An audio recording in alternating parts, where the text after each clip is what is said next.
hero baru UMNO, Khairi Jamaluddin, bila dia masuk balik UMNO ni tak? Oh, dia faham semua ini. Sebab itu baru-baru dia kata, tak apa, UMNO selepas kalah, kami telah belajar dan kami telah berubah. Yang ini sebenarnya, yang walaupun UMNO hanya KJ saja yang ucap UMNO telah berubah, pernah dengar tak daripada mana-mana pimpinan UMNO yang lain yang mengaku bahawa UMNO telah berubah? Dalam kempen ini, pernah dengar tak? Sebab dia tahu kalau rakyat ingat UMNO ni macam mana, orang fikir dua kali tau. Kita ambil BN dulu.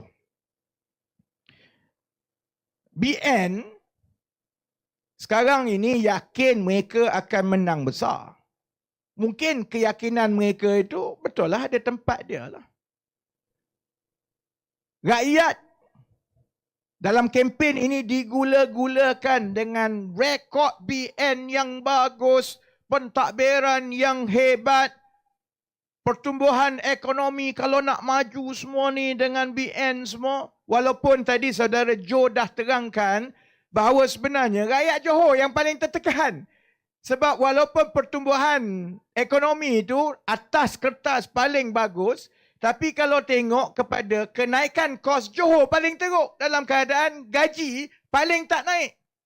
Sebab tu orang Johor garu kepala lah, macam mana ni semua hebat tapi hidup tak berubah dah. Tapi tak apa, BN akan tetap kata di bawah BN inilah Johor akan jadi lebih baik, macam-macam bagi kan. Tapi saya rasa ada 2-3 orang pimpinan BN yang faham bahawa BN ini ada beban daripada masa lampau. Ada beban daripada masa lampau tau. Saya bagi contoh. Kalau saya berucap ke ataupun saya ada tulis sesuatu, kalau dekat social media itu masih ramai lagi penyokong-penyokong BN yang pergi tulis kata, kamu fitnah pasal 1MDB. Nah, sekarang padan muka kifarah kamu. Kifarah kamu tak jadi menteri. Saya nak kata, kifarah ni soal manusia dengan Allah. Bahaya kalau kita kata, orang ini dia tak jadi menteri sebab itu dia kena kifarah. Kalau kepada yang bukan Melayu, kifarah ni maksudnya bala. Tuhan sudah kenakan you sebab you dulu jahat. Kifarah ini antara kita dengan Allah. Sebab kalau pakai ayat macam itu, kononnya sebab saya fitnah pasal 1MDB dahulu, maka saya kena kifarah. Kifarah Najib lagi besar tau, dia duduk dalam penjara. Kalau kita nak fikirlah kan. Masih ada maksudnya. Orang yang totok UMNO ni sampai sekarang tak nak terima hakikat. Sama juga dengan tabung haji. Saya akan ulas sikit lagi lah pasal tabung haji lepas ni kan. Ramai lagi ni yang orang UMNO ni akan serang tak habis-habis pasal kamu fitnah tabung haji. Kamu dosa besar, fitnah tabung haji. Ni orang UMNO cakap apa? Sebab itu saya rasa hero baru UMNO, Khairi Jamaluddin, bila dia masuk balik UMNO ni tak? Oh, dia faham semua ini.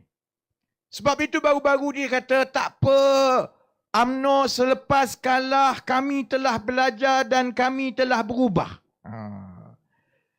Yang ini sebenarnya, yang walaupun UMNO hanya KJ saja yang ucap UMNO telah berubah, pernah dengar tak daripada mana-mana pimpinan UMNO yang lain yang mengaku bahawa UMNO telah berubah?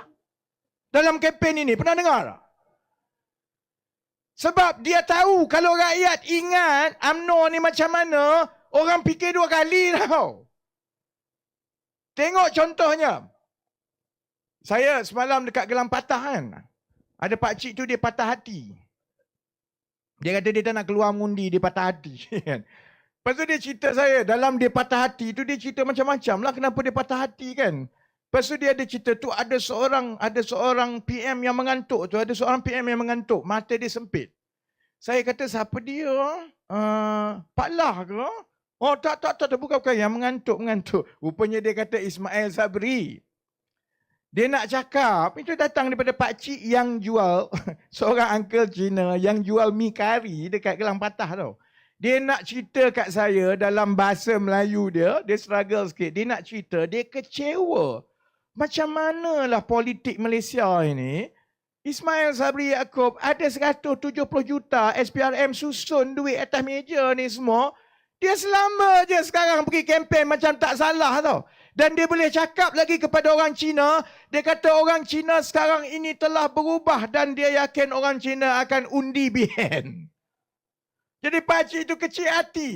Saya tak tanya dia, awak pakcik dah. Takkan nak tanya dia. Dia dah lah hati dia patah. Tanya lagi kenapa lagi lah kecil hati dia tak. Tapi kalau kita tengok semua, tidak ada tanda-tanda yang UMNO telah berubah. Dia tenggelamkan terus cerita-cerita dia. Sebab itu saya kata, keputusan saya dengan Nick untuk buat bersama, dia bukan soal kuasa. Kami dah melalui zaman itu, zaman seorang budak yang bendul, yang betul-betul nak tengok perubahan dalam negara.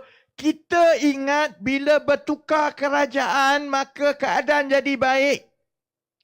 Kemudian baru kami perasan, sebenarnya letaklah siapa pun, parti mana pun, kalau sistem dan budaya politik dan kepimpinan itu tidak berubah, maka dia akan berlaku lagi.